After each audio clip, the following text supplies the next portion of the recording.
ரொம்ப காலமா நாட்டாமையா இருந்தவர் நாட்டாமை செம்ப இப்ப கைமாத்த போறாரு. அந்த கைமாத்தக்கூடிய ஆட்கள் யாருன்னா இந்தியா தான். ஸோ இந்தியா தான் நெக்ஸ்ட் நாட்டாமை. ப்ரோ என்ன ப்ரோ சைனா இருக்கு, ரஷ்யா இருக்கு, இந்தியான்னு சொல்ற. இந்தியா தான் நெக்ஸ்ட் நாட்டாமை. அவ்வளவுதான், எழுதப்படாத விதி. இவ்வளவுதான், விட்டுரு, மேட்ரு போமா.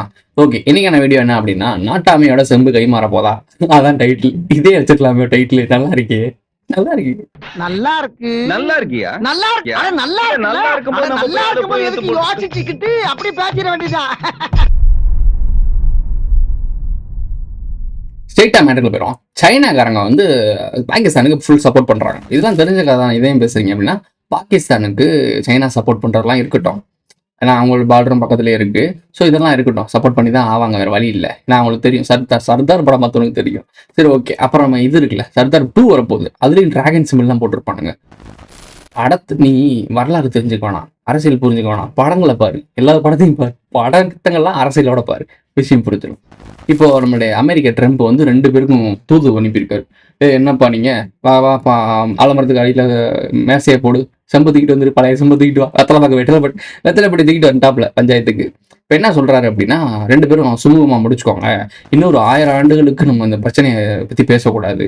ஏன்னா இப்போ அடுத்து இந்த சுச்சுவேஷன், இந்த வேர்ல்டு வாருக்கு அப்புறம் யூனியன் ஆஃப் சவுத் இந்தியா தான் மிகப்பெரிய ஒரு பவர்ஃபுல்லான நாடாக இருக்கும். அகண்ட பாரதம் அவங்க கனவு நிறைவேற்றப்பட்டுரும்.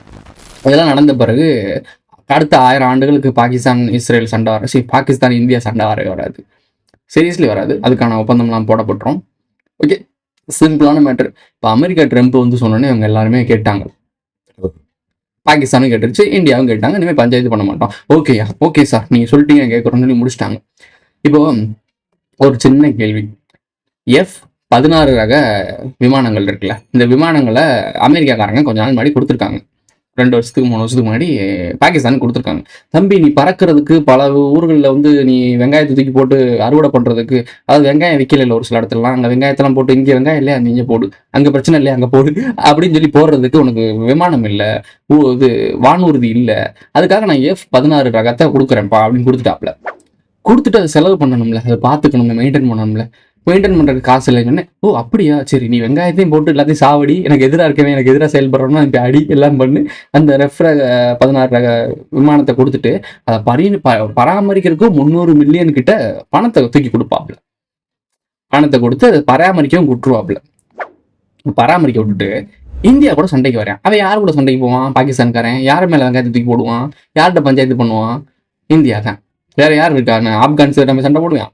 ஸோ இந்தியாவுக்கு சண்டை போடுவான். அதே F-16 ரக விமானத்தை நம்ம இந்தியாக்காரங்க அடிச்சு சாப்பாடு நமத்தி விட்டாங்கன்னு சொல்றாங்க. அப்போ இந்த நாட்டாம அமெரிக்கா நாட்டாம ட்ரம்ப் 16 ரக விமானத்தை கொடுத்துருக்காப்புல, அதை மெயின்டைன் பண்றதுக்கு காசு கொடுத்துருக்காப்புல. இப்போ 2 நாடும் சமாதானமா இருக்கணும்னு பேசுறதும் அவர் தான். நீ யாரு முதல்? இதுதான் நான் ரொம்ப நாளாக கேட்டுட்டு இருக்கேன். அமெரிக்கா யாரு? நம்ம 2 நாடுகளுக்கு நடக்கிற சண்டை இது உள்ள பாலிடிக்ஸ் வேற. நான் பேசிக்கா கேட்கிறேன். அமெரிக்காவும் சரி கருமா, இந்தியாவும் பாகிஸ்தானும் சண்டை கொடுக்குறது. பக்கத்துல சைனாக்காரன் கேள்வி கேட்டால் கூட பரவாயில்ல, என்னங்க சண்டை போட்டுக்கிறீங்க, நாங்கள் வந்து மீன் பிடிக்க வேணாமா, நாங்கள் வந்து இங்கிட்டு வந்து என்ன தேவை பண்ணிக்கிறப்போம், ரொட்டி கிட்டி சுட்டு சாப்பிட்டுக்கிறப்போம், நீங்கள் சண்டை விட்டு நசந்துக்கிறீங்க அப்படின்னு சொல்லி ஒரு பேசினா பரவாயில்ல. எங்கேயோ இருக்கு அமெரிக்காக்காரன், எனக்கு என்ன பிரச்சனை, உனக்கு என்ன பிரச்சனை, மண்டையில் பிரச்சனையான்ற மாதிரி என்ன பிரச்சனை? இது எவனும் கேட்க மாட்டான், ஒரு யூடியூபரும் கேட்க மாட்டான், மண்டையில் ஞானம் உள்ள ஒருத்தன் கேட்க மாட்டான். காசு வராதுல்ல, டாலர்ல தானே காசு வாங்கிட்டு இருக்காங்க ப்ரோ. அப்போ நீயும் டாலர் தான் காசு வாங்கிட்டு இருக்கேன், ஏன் ப்ரோ பேசுறேன்னு? வேற வழி இல்லை, பேசிதான் நானும். சரி ஓகே, இப்படி கொடுத்தது இவர் தான், காட்டியும் கொடுப்பார். இதெல்லாம் பெரிய மனுஷன் கூப்பிட்டு பஞ்சாயத்து பண்ணிட்டு இருக்காங்க, கூப்பிட்டு வச்சுக்கிட்டு. சரி ஓகே, ரொம்ப டீப்பா போகலாம், நம்ம வாங்கி சும்மாவும் இருக்காது. நம்ம யார் வம்புக்கும் போறது இல்ல, யார் தும்புக்கும் போறது இல்ல, நம்ம உண்டு நம்ம சோழி உண்டுன்னு போயிடுறது. உண்மையை இப்படிலாம் கட்டிக்கிட்டு இருக்கோம். உண்மையை பேசுறீங்க தான் இங்க பிரச்சனையே. பொய் ஃப்ராடு பேசுறவெல்லாம் அதிபர், பிரதமராக கூட ஆகலாம், எம்எல்ஏ எம்பி கூட ஆகலாம், கவுன்சில் கூட ஆகலாம். பொய் அளவா பேசினா, கரெக்டா பேசினா. உண்மையை பேசுறவன் ஒரு யூடியூபர் கூட ஆக முடியாது. ஸோ அந்த லட்சணத்துல இருக்கு இந்த உலகம். மக்கள் அப்படிதான், உண்மையை எதிர்பார்க்கறதில்ல, பொய் ஃப்ராடு பித்தலாட்டம் அதான் எதிர்பார்ப்பாங்க. நான் பார்த்த வீடியோஸ் ஃபுல்லாக அந்த ஏர்கிராஃப்ட் அடிச்சு ராக்கெட் வந்துச்சுன்னு சொல்லி பார்த்த வீடியோஸ் எல்லாமே கேமிங்ல வருதுடா. சிஜின்னு அவ்வளோ அழகா தெரியுதுடா, அது ஒரு டெக்னிக்கல் எடிட்டிங். இதெல்லாம் நம்பிக்கிட்டு ஃபயர் விட்டுட்டு ஷேர் பண்ணிட்டு அத்தனை கமெண்ட்ஸ் கீழே ஜெய் ஹிந்துன்னு இருக்காங்க. சீரியஸ்லி எனக்கு என்னங்கடா இவங்கிட்ட போய் நம்ம எப்படா நுணுக்க அரசியல்லாம் பேசி, என் நிலைமை கொஞ்சம் யோசிச்சு பாருங்களேன். சீரியஸ்லி கொஞ்சம் யோசிச்சு பாருங்க. ஒரு கேம் வீடியோக்கும் ரியல் வீடியோக்கும் வித்தியாசம் தெரியாத தற்குறிகிட்ட போயிட்டு இங்கே நடக்கிறது பாலிடிக்ஸ்ரா, அமெரிக்காக்காரன் ரஷ்யாக்காரன் இவங்க எல்லாரும் சேர்ந்து ஏதோ ஒன்று பண்ணுறாங்கடான்னு சொன்னா போப்பா நான் சண்டை விட்டுக்கிட்டு இருக்கோம். முக்கியமா பாகிஸ்தான் இருக்கக்கூடாது, பாகிஸ்தானுக்கு அவங்க வீட்டுக்கு போடான்னு இருக்காங்க. இங்க என்னன்னா நாங்க வந்து ஏகாதிபத்தியத்துக்கு எதிராக இருப்போம்னு சொல்லிட்டு எல்லாருமே குடி குடிக்கிறாங்க. நாங்கள் இந்தியாவுக்கு சப்போர்ட்டா நிற்போம். நீங்க ஒன்னே ஒன்று நல்லா புரிஞ்சுக்கோங்க, எல்லா நாடுகளும் ஒருமித்த கருத்தோட ஒரு விஷயத்துக்கு ஆதரவு கொடுக்குறாங்கனாலே அப்போ அங்க ஒரு மேட்ரு நடந்துட்டு இருக்குன்னு அர்த்தம். இலங்கையில நடந்துச்சு, அது ஜெனோசைடுன்னு சொல்லிட்டு எத்தனை நாடு ஒத்துக்கல இல்லை. அப்படி எல்லாரும் கூட்டா சேர்ந்து ஒரு விஷயம் பண்றாங்கனாலே எல்லா கல்யாணி பேரும் அதுல இன்வால்வ் ஆயிருக்காங்கன்னு அர்த்தம். சிம்பிளான விஷயம்டா, ஏன்டா அப்படி இதுக்கு கூட தலையை இப்படி சுத்தி வந்து மூக்க தொடரணும், இப்படி தொட்டு போயிடலாம்ல.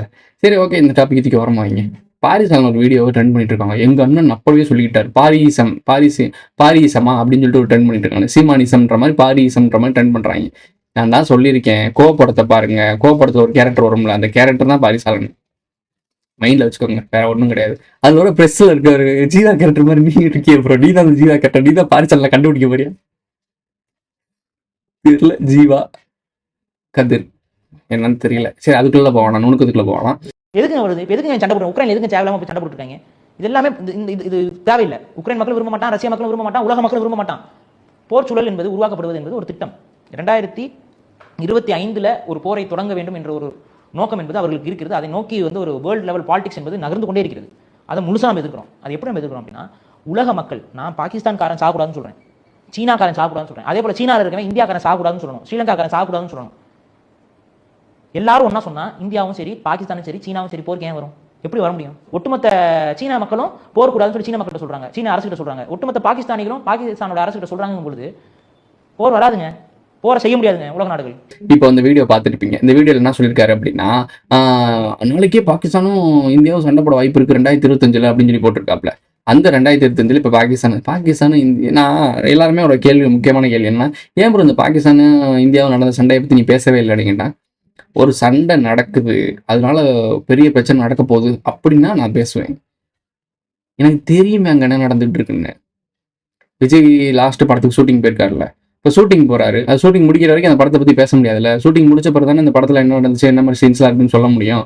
சரி அதான் ஷூட்டிங் முடிவிட்டு வெயிட் பண்ணிட்டு இருந்தேன், முடிஞ்சிருச்சு பேசுறேன்.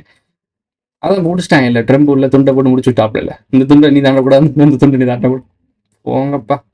இப்போ நம்ம முன்னாடியே சொல்லிட்டு இருக்கோம், 2029 முள்ளிவாய்க்கால், பொருளாதார வீழ்ச்சி, மாபெரும் லாக்டவுன், வேர்ல்டு வார், அதுக்கு பிறகு மிகப்பெரிய சுனாமி, அதாவது இயற்கையான சுனாமி.